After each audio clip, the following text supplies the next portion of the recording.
Bonjour tout le monde. Donc, aujourd'hui, ce qu'on va faire, en fait, c'est le laboratoire N05 qui va commencer. Fait que la première chose qu'on va faire, c'est qu'on va aller au tableau, puis on va aller se préparer à sortir les équations, puis tout ce qu'on a besoin pour faire le laboratoire N05. Donc, le laboratoire N05, en fait, ce qu'on va faire, c'est qu'on va avoir besoin d'un compteur puis d'un détecteur de front montant. En fait, on va fabriquer une partie des autres laboratoires. Sur la carte de développement qu'on utilise avec le petit FPGA de Lattice, on a quelque chose qui va lui envoyer une horloge de 12 MHz. OK? Fait que ce 12 MHz-là, si on veut être capable de voir quelque chose, tu sais, mettons, on fait un compteur et on veut voir le compte, à 12 MHz, on ne verra pas grand-chose. Ça va tellement clignoter rapidement qu'on ne verra rien. Donc, il faut absolument le ralentir. Fait que ce qu'on va faire, c'est on va faire l'équivalent de ce qu'il y a sur l'Arduino. On va se faire un compteur, éventuellement dans la section des compteurs, mais ce compteur-là, on va le ralentir avec ce qu'on appelle un prescaler ou une mise à l'échelle du compteur. Donc, on va comme osciller à 12 MHz, mais à travers les signaux enable, on va venir faire des impulsions qui sont beaucoup plus lentes. En fait, ils vont être quand même des impulsions d'une largeur de 12 MHz. 12 MHz, 1 sur 12 MHz, ça donne quelques nanosecondes. Là. Mais chacune des impulsions va être espacée selon l'échelle qu'on veut lui donner. Mais on va commencer par faire un compteur de 4 bits avec un générateur d'impulsion à toutes les fois qu'il finit son compte de 0 à 16, 0 à 15 en fait. Donc quand il va avoir fini à 15, il va générer une impulsion d'un cycle d'horloge.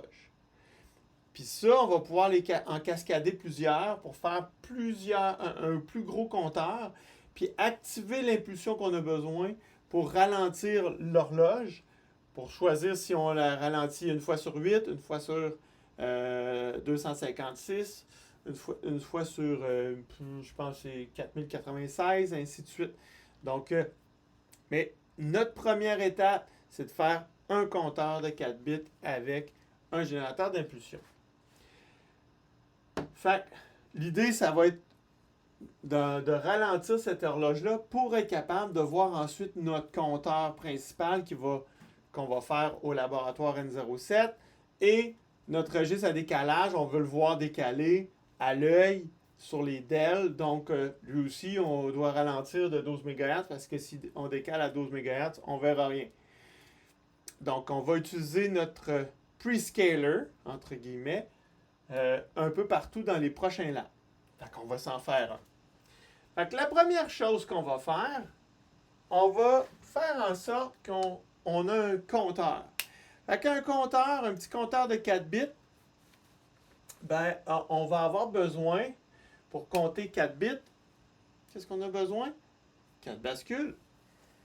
Donc, le compteur de 4 bits va être fait avec 4 bascules, puis ces 4 bascules-là vont avoir leur sortie qui va retourner.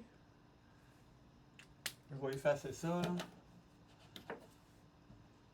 On a de la place. Donc ça, c'était mon FPGA avec son 12 MHz. Et j'ai besoin de ça qui vient comme ça, qui vient comme ça, qui vient comme ça. Hop. Puis, cette partie-là ici va rentrer dans une logique combinatoire. Puis, chacune des entrées de bascule va avoir une valeur. Chacune des bascules est branchée sur l'horloge. Lui, il n'est pas branché à la bonne place. Donc, je vais même changer la couleur pour que on voit bien que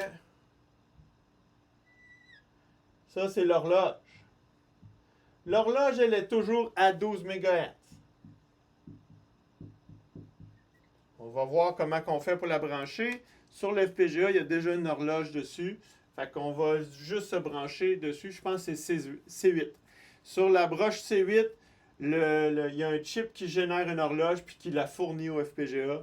Puis donc, on va se brancher sur C8. Il me semble que c'est C8. De souvenir. Donc, l'horloge va être branchée comme ça. Donc, déjà là, en partant, on reconnaît la forme que je dessine puis que je vais dessiner tout le temps avec l'état présent qui a une rétroaction puis qui s'en va là. Fait que là, évidemment, là, je simplifie mon dessin, mais si vous regardez ça, pas mal ça, hein? Donc, pourquoi je dis c'est pas mal ça? Ben, regardez, ça, c'est comme un boss. Ben, on a un boss. Un boss, c'est plusieurs fils. J'ai 4 fils ici. Puis ces 4 fils-là reviennent dans la logique combinatoire. Puis c'est de cette logique combinatoire-là que je viens sortir l'équation pour pouvoir faire en sorte que les bascules se comportent comme ce que je veux faire. Là, ce que je veux faire, c'est faire un compteur. Un compteur qui va compter 4 bits. Donc, j'ai besoin de faire la table de vérité de ça. Ce que j'ai, c'est 1, 2, 3, 4 entrées, puis 1, 2, 3, 4 sorties. Je vais utiliser des bascules D. Et là, c'est important d'identifier laquelle est laquelle. Je vais changer la couleur.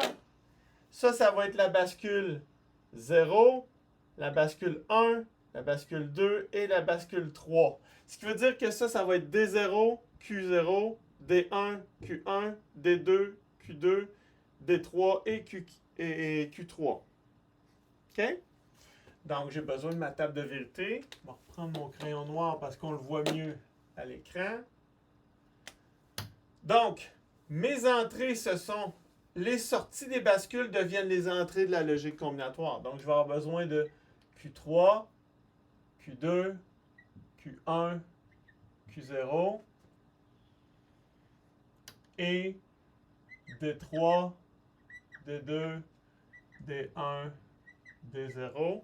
Est-ce que vous voyez bien? Ouais, c'est pas pire. En passant, je me vois en ce moment. Fait que je suis capable de voir ce que vous voyez. Fait que je vais séparer ça en 4. Pouc, pouc, pouc, pouc, pouc. OK. Puis, je vais faire toutes les possibilités.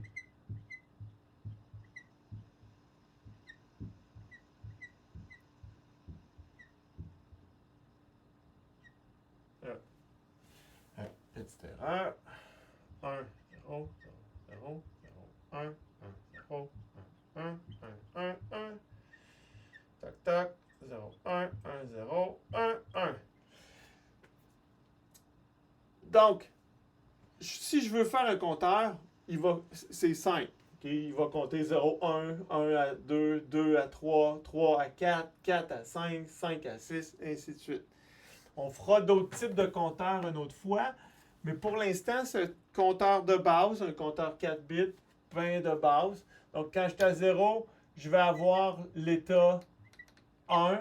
Quand j'étais à 1, je veux m'en aller à 2.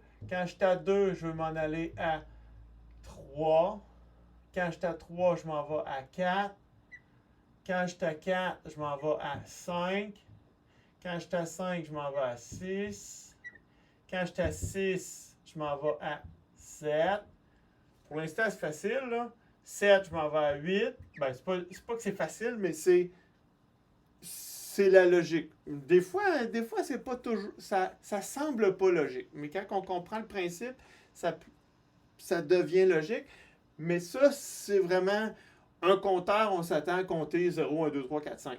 Mais on peut compter différemment. Il peut y avoir d'autres séquences différentes pour un compteur. Si par exemple, on prend un compteur Gray, un compteur Gray, je vous expliquerai qu'est-ce que c'est.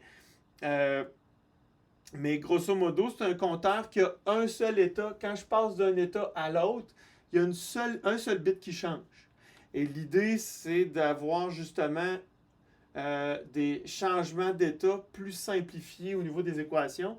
Mais dans notre cas, présentement, c'est c'est plus adéquat, c'est plus pratique, puis je vais vous expliquer plus tard quand on va l'avoir fait. Pourquoi c'est pratique d'avoir un compteur standard qui compte 0, 1, 2, 3, 4, 5. C'est ça qui va nous permettre de diviser l'horloge. Donc, je vais continuer avec ça, mais donc c'était juste une petite parenthèse que présentement, ce qu'on veut, c'est un compteur standard. Donc, je continue. Je suis rendu à 8, donc 8, ça tombe à 9. 9, je m'en vais à 10. Donc 1, 0, 1, 0. 10, je m'en vais à 11. 11, je m'en vais à 12. 12, je m'en vais à 13. 13, je m'en vais à 14. 14, je m'en vais à 15. Et quand je suis à 15, je retourne à 0. Voilà. Fait que j'ai toute ma table de vérité au complet. Je vais avoir besoin d'espace, fait que je vais être obligé d'effacer ça. Fait que là, ce que je vais faire, c'est que je vais sortir les équations qui s'en vont là-dedans, dans la logique combinatoire.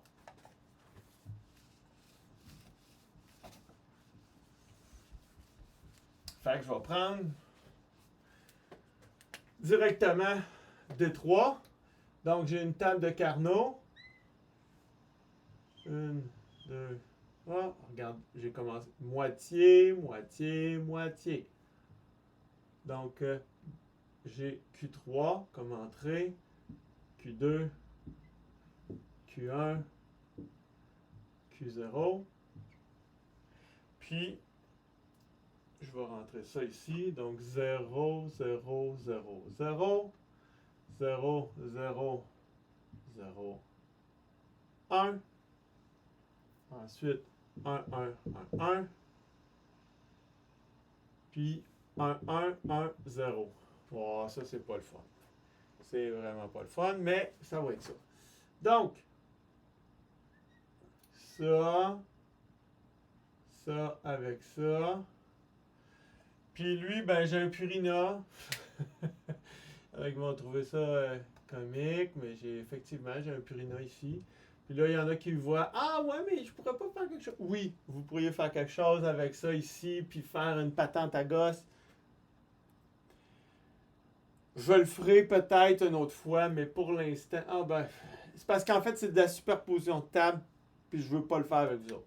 Je veux pas prendre le temps de faire ça avec vous autres. Peut-être que je ferai une capsule à part pour le refaire, mais pour l'instant, on va sortir l'équation telle qu'on connaît. Donc, cassez-vous pas la tête avec ça. L'idée, c'est d'avoir un circuit qui marche. Puis ça va être moins long que de commencer à l'expliquer si on le fait tel quel. Donc, c'est ce qu'on va faire. Je vais prendre tout simplement... En fait, je vois un petit Purina ici. Fait que je vais prendre ce petit Purina-là. Puis ça va être un haut exclusif spécial. On voit très bien, si je le sors tout de suite, on voit que j'ai Q1, Q0. Donc ça, c'est l'équation de D3. On va l'écrire. Je ne suis pas sûr si ça se voit bien un vert. Je vais marquer ça, hein, D3. Ouais, on ne voit pas grand-chose. Je vais prendre une autre couleur. Je vais prendre bleu. Donc D3 est égal à mon petit Purina, il est entièrement dans Q1 puis Q0. Ce qui veut dire que ce terme-là, il est dans Q3 et Q2 bar. Donc Q3, Q2 bar. Puis lui, il est dans Q3 bar, Q2. Donc on voit bien que ça, c'est un ou exclusif entre ces deux-là, mais ça, ouais, c'est ça. Donc ça ici, il ne faut pas l'oublier. Il est important parce que ces deux-là sont entièrement dans Q1, Q0. OK?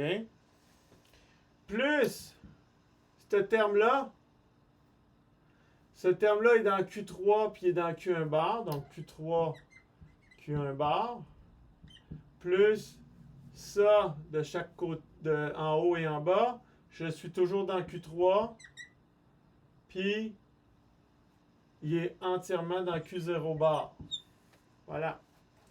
Fait que là, si vous voulez simplifier un peu plus, ce qui va donner D3 est égal à Q1, Q0, Q3 ou exclusif Q2, plus Q3, Q1 bar, plus Q0 bar.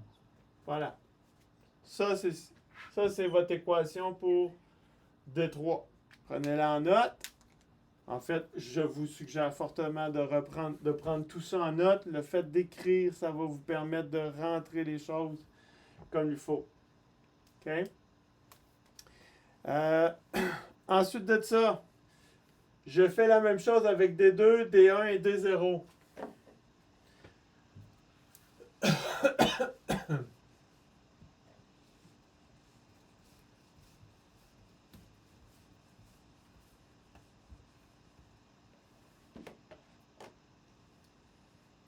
Donc D2, prendre du noir. Je pense que j'ai un autre noir qui est plus... ouais, il est plus plein. Voilà. Donc, je suis rendu à D2. D2. Hop. Hop. Ça leur fait du bien d'écrire mes crayons. Ça fait longtemps qu'ils traînent là parce que je faisais longtemps que je n'avais pas fait des vidéos. Donc, D2. Excusez, ça c'est Q3. Q2. Q1. Q0. Donc, D2 est égal à quoi? J'ai 0, 0, 0, 1. 1, 1, 1, 0. Alors, ça, c'est pas le fun quand ça fait ça. 0, 0, 0, 1. Puis, la même chose, 1, 1, 1, 0. Ah! Encore une superposition de table. En fait, je pense que ça vaudrait la peine que je vous le montre. Mais bon, on fera ça une autre fois.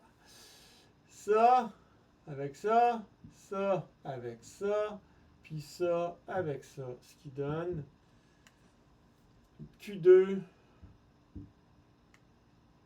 Q1 bar, plus Q2, Q0 bar,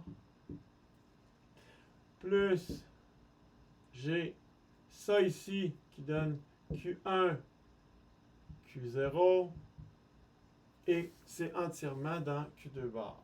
Oups, pas un plus. Et Q2 bar. Voilà. C'est ça l'équation. Aussi simple que ça. On est déjà prêt à la rentrée.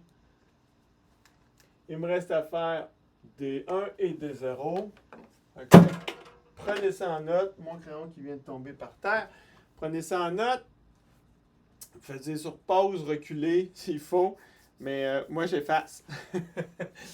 Chou.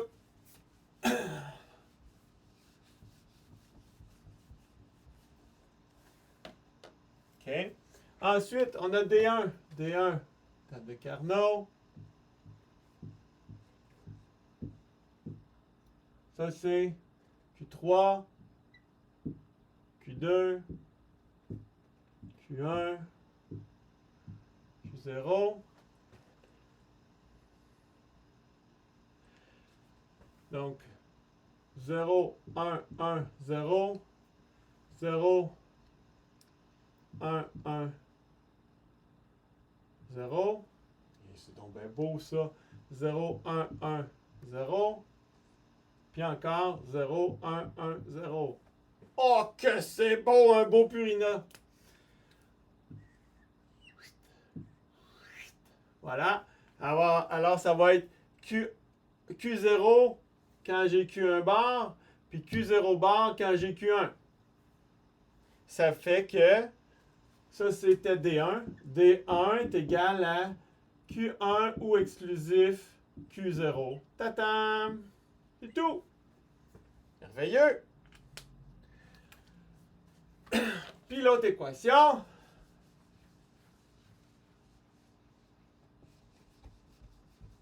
J'espère que vous l'avez pris en note. D. Allez, regardez ça. sont toutes pareilles. Clac, clac, clac, clac, clac. Fait que ça, là, ça va... Moi, je prédis que ça va être Q0 bar. Je veux savoir, regardez, à chaque fois, clac, clac. Toujours Q0 inversé. D0 est égal à Q0 bar. Je peux le faire, là, juste pour vous montrer, là. Mais ça va fonctionner aussi dans la table de Carnot. Mais c'est logique. Q3, Q2, Q1, Q0. Mon crayon commence à demander du jus. Donc, 1, 0, 1, 0, 1, 0, 1, 0, 1, 0, 1, 0, 1, 0, 1, 0. Regardez ça, c'est beau. Clac, clac. Clac, clac. Q0 bar. Donc, D0 égale à Q0 bar. Que c'est le fun! Deux équations simples, puis deux équations un petit peu plus complexes. Ça, c'est mon petit nuage. OK? Fait que j'arrête mon vidéo là pour couper un peu, puis commencer à l'envoyer. Puis je vais vous revenir pour vous expliquer le reste. Fait que, à tantôt!